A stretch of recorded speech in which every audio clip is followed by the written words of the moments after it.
Visiteur, le colonel Chabert, le libertin ou encore homme-femme mode d'emploi de Lelouch, le domaine de Chaly dans l'Oise a servi de berceau à de nombreux films.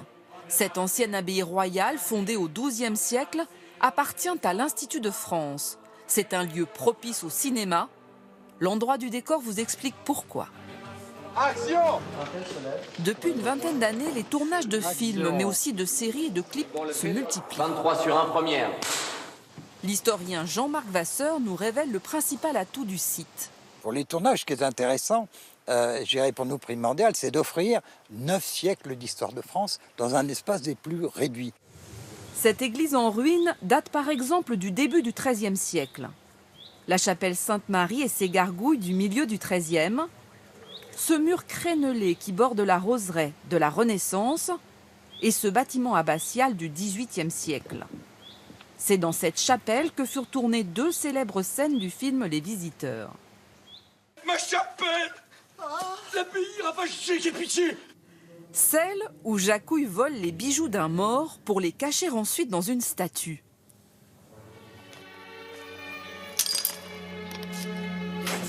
Et celle où, projeté dans le futur, il vient les récupérer.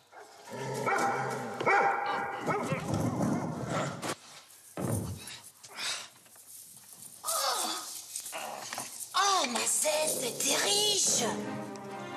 Plusieurs épisodes de la série Nicolas Le Floch ont aussi Chaly pour décor, car le domaine est immense. Près de l'ancien moulin, dans ce petit vallon, s'étendent 10 hectares d'étangs bordés de forêts.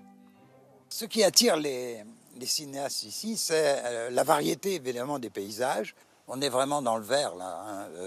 On est dans un milieu protégé. Dernier trésor, ce bâtiment du XVIIIe siècle. Aménagé en musée, il abrite près de 4000 objets d'art et de multiples pièces. La grande galerie, la bibliothèque, le salon oriental, autant de décors à louer pour les réalisateurs. Tarif de 3 à 6 000 € la journée. Sur le domaine de Chaly vit aussi un spécialiste des cascades à cheval, Mario Luracci. Ce cavalier travaille dans le monde entier, mais c'est ici qu'il a mis en selle Jean Reno pour Les Visiteurs ou encore Christian Clavier pour la série Napoléon. Dans sa sellerie, il a conservé les accessoires de ses prestigieux tournages. Alors ici, on a toute la partie Napoléon avec tous les chabracs de couleurs différentes qui nous permettent en cours de route de garder les mêmes selles et de changer de régiment. Là, on rentre dans la partie Moyen-Âge. Tous les caches-visages des chevaux viennent des rois maudits.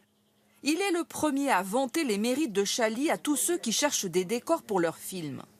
C'est un lieu magique parce que c'est vraiment dans son jus. Les équipes de tournage sont très très bien accueillies. Le dernier qu'on vient de faire, là, c'est la Révolution française pour Netflix, qu'on a fait l'année dernière. Avec 30 à 80 jours de tournage par an, les revenus du cinéma permettent d'entretenir le domaine tout en restant ouvert au public. Coupez!